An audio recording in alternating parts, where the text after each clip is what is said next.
Hey guys, welcome back to our channel things to learn. और आज की इस वीडियो में आपका बहुत बहुत स्वागत करती हूँ। आज मैं अपनी स्टडी के उस चैप्टर पे पहुँची जो मुझे बहुत ही मुश्किल जान पड़ा, इसलिए मैंने सोचा इसकी स्टडी और की जाए और आप लोगों के पास भी इसको लाया जाए। हो सकता है मेरे ही जैसे थोड़े से मंदबुद्धि और भी लोग हों जिनको समझ में ना आया हो। तो मैं पढ़ रही थी आनंद पी मिश्रा की बुक, जो कि DU LLB एंट्रेंस के लिए है। बहुत ही अच्छी बुक है, पर कुछ चीज़ें हैं बहुत शॉर्ट में दी गई हैं। जैसे कि इंडियन एम्पायर्स में जो फर्स्ट जो किंग है वो है बिम्बिसार, और उनके बारे में इतने शॉर्ट में दिया गया है उसमें कि मुझे समझ में ही नहीं आया। और वैसे मैं हिंदी मीडियम हूँ तो वो इंग्लिश इतनी शॉर्ट करके दे दी, वो मेरे सिर के ऊपर से निकल गई। तो इसीलिए मैंने उसके ऊपर डिटेल में स्टडी करी और आप लोगों के पास भी आज मैं ये लेकर के आऊँगी। तो जल्दी से स्टार्ट करते हैं। अगर आप भी मुश्किलों का सामना कर रहे हैं अपनी स्टडी के दौरान तो इस वीडियो को ज़रूर देखिएगा, अदरवाइज कोई प्रॉब्लम नहीं है। तो बिम्बिसार जो थे, according to the book 544 BC से लेकर के 492 BC तक उनका जो साम्राज्य था, उन्होंने जो शासन किया उसके बारे में है। पर जो मैं स्टडी कर रही थी वो भी सिमिलर है, केवल 1 ईसा पूर्व, यानी कि जो इसमें इंग्लिश में दिया होता है BC यानी कि बिफोर क्राइस्ट, उसको हिंदी में बोलते हैं ईसा पूर्व। तो अगर मैं हिंदी की बात करूं और थोड़ा बहुत जो ये ईसा ईस्वी का फ़र्क होता है वो होता है। तो इसमें क्या है कि बिम्बिसार के बारे में मैं जल्दी से आपको बता देती हूँ। BC का मतलब होता है बिफोर क्राइस्ट, अगेन मैं रिपीट कर रही हूँ, और हिंदी में उसको बोलते हैं ईसा पूर्व। तो बिम्बिसार जो है इंडियन एम्पायर्स का जो फर्स्ट एक किंग है उसके बारे में बताया गया है। तो आगे बढ़ते हैं जल्दी से। बिम्बिसार एक कूटनीतिज्ञ और दूरदर्शी शासक था। उसने हर्यक वंश की स्थापना की थी, आप नोट्स बना सकते हैं।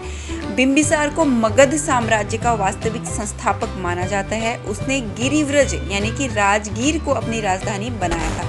कौशल, वैशाली एवं पंजाब आदि से वैवाहिक संबंधों की नीति अपनाकर बिम्बिसार ने अपने साम्राज्य का बहुत ही ज्यादा विस्तार किया था। बिम्बिसार गौतम बुद्ध के सबसे बड़े प्रश्रयदाता थे। आगे बढ़ते हैं इस वीडियो को। ये कुछ पॉइंट्स थे जो आप नोट्स के तौर पे इनको बना सकते हैं। आगे अगर हम बढ़े उनके परिचय के ऊपर जाएं तो हम देख लेते हैं क्या है। तो बिम्बिसार का जन्म 558 ईसा पूर्व के लगभग हुआ था। मगध के राजा बिम्बिसार की राजधानी राजगीर थी।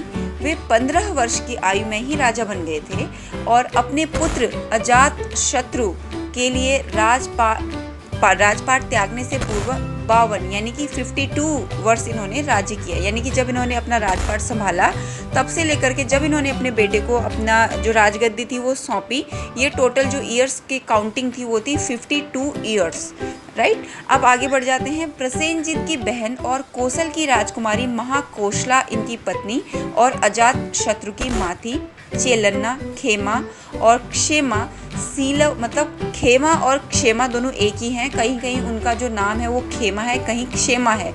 और सीलव और जयसेना नाम की इनकी अन्य पत्नियां थी। विख्यात वीरांगना अम्बापाली से इनका विमल कोदन्न नामक पुत्र भी था। अब बात करते हैं इन्हीं से रिलेटेड महावज्ञ की। तो महावज्ञ के अनुसार बिम्बिसार की 500 रानियां थी, 500 क्वींस।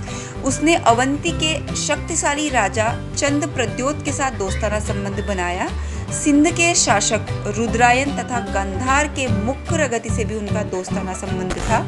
उसने अंगराज्य को जीतकर अपने साम्राज्य में मिला लिया था। वहां अपने पुत्र अजात शत्रु को उपराजा नियुक्त किया। तो चलिए गाइस, हम आगे बढ़ते हैं और बात करते हैं इनकी साम्राज्य विस्तार की नीति के बारे में। तो बिम्बिसार ने हर्यक वंश की स्थापना 548 BC यानी कि ईसा पूर्व में की थी, यानी कि 544 ईसा पूर्व में की थी। इसके साथ ही राजनीतिक शक्ति के रूप में बिहार का सर्वप्रथम उदय हुआ था इन्हीं के शासनकाल में। बिम्बिसार को मगध साम्राज्य का वास्तविक संस्थापक माना जाता है। उसने राजगीर यानी कि गिरिव्रज को अपनी राजधानी बनाया था। इसके अलावा जैसे कि मैंने पहले भी बताया, वैवाहिक संबंधों, कौशल, वैशाली और पंजाब की नीति को अपनाकर अपने साम्राज्य का विस्तार भी किया था। अगर हम बात करें कि बौद्ध धर्म से इनका क्या संबंध था, इसके बारे में भी मैंने थोड़ा सा अध्ययन किया, मैं आपको जल्दी से बता देती हूँ। तो सुत्त निपात की अट्टकथा के पब्बत सुत्त के अनुसार बिम्बिसार ने सन्यासी गौतम बुद्ध का प्रथम दर्शन पांडव पर्वत के नीचे अपने राजभवन के गवाक्ष से किया और उनके पीछे जाकर उन्हें अपने राजभवन में आमंत्रित किया। गौतम ने इनका निमंत्रण अस्वीकार कर दिया। तो उसके बाद इन्होंने गौतम को उनकी उद्देश्य पूर्ति हेतु शुभकामनाएं दी और बुद्धत्व प्राप्ति के उपरांत उन्हें फिर से राजगीर आने का निमंत्रण भी दे दिया। तेवदिक जटिल के परिवर्तन के बाद बुद्ध ने राजगीर में पदार्पण करके अपना वचन पूरा किया। यानी कि जब उन्होंने अपने लक्ष्य को प्राप्त कर लिया, उसके बाद उन्होंने अपने वचन को पूरा किया। बुद्ध और उनके अनुयायी राजकीय अतिथियों की भांति राजगीर आए। बुद्ध और उनके अनुयायियों के लिए वेलुवन उद्यान दान में देने के अपने प्रण की पूर्ति दर्शाने के लिए बिंबिसार ने बुद्ध के हाथ स्वर्ण कलश के पानी से धुलवाए। और दोस्तों, साथ ही साथ आगामी 30 वर्षों तक बिंबिसार बौद्ध धर्म के विकास में सहायक भी बने। सबसे जो मुझे हृदय विदारक बात लगी वो थी उनका अंत समय। तो जल्दी से उसके ऊपर बात कर लेते हैं। बिंबिसार का अंत बड़ा ही दारुण था। ज्योतिषियों की इस भविष्यवाणी के बाद भी कि उनका पुत्र अजातशत्रु उनके लिए अशुभ सिद्ध होगा, उन्होंने उसे बड़े ही लाड़ प्यार से पाला।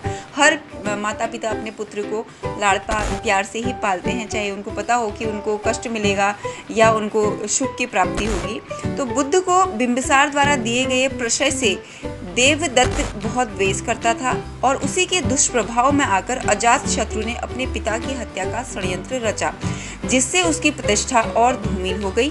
षड्यंत्र का पता चलने और पुत्र की राज्य लिप्सा की तीव्रता को देखकर बिंबिसार ने स्वयं ही राज्य त्याग दिया और अजातशत्रु राजा बन गया। परंतु देवदत्त ने अजातशत्रु को दोबारा से उकसाया कि अब उसको बंदी बना लिया जाए। तो बिंबिसार को उनका ही पुत्र अजातशत्रु बंदी बना लेता है।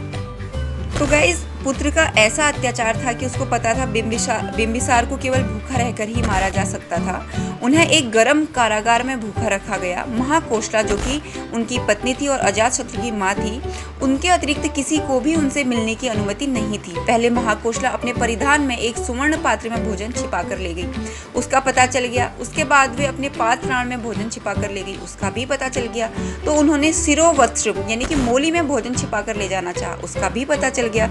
तो उन्होंने क्या किया अंत में कि सुगंधित जल में स्नान करके अपनी देह, अपने शरीर को शहद से लेप कर ले गई, जिससे वृद्ध राजा उसे चाट ले और बच जाए, जीवित रह जाए। लेकिन लास्ट में क्या हुआ कि इस बात का भी पता चल गया और उनका भी प्रवेश निषेध कर दिया गया। इतना सब कुछ सहन करने के बाद भी चल ध्यान योग से बिंबिसार जीवित रहे। जब पुत्र को पता चला कि पिता यूं सरलता से प्राण नहीं त्याग करेंगे, तो उन्होंने कारागार में कुछ नाइयों को भेजा। बिंबिसार ने सोचा कि पुत्र को अपनी भूल का अनुभव हो गया और वह पश्चाताप कर रहा है, अतः उन्होंने नाइयों से अपनी दाढ़ी और बाल काटने के लिए कहा ताकि वे भिक्षुवत जीवन यापन कर पाएं। किंतु नाइयों को इसीलिए भेजा गया था ताकि वे बिंबिसार के पैरों को काटकर उनके घावों में नमक और सिरका डाल दें और तत्पश्चात उन घावों को कोयलों से जला दे। इस प्रकार बिंबिसार का चल ध्यान रोक दिया गया और वे दुखद मृत्यु को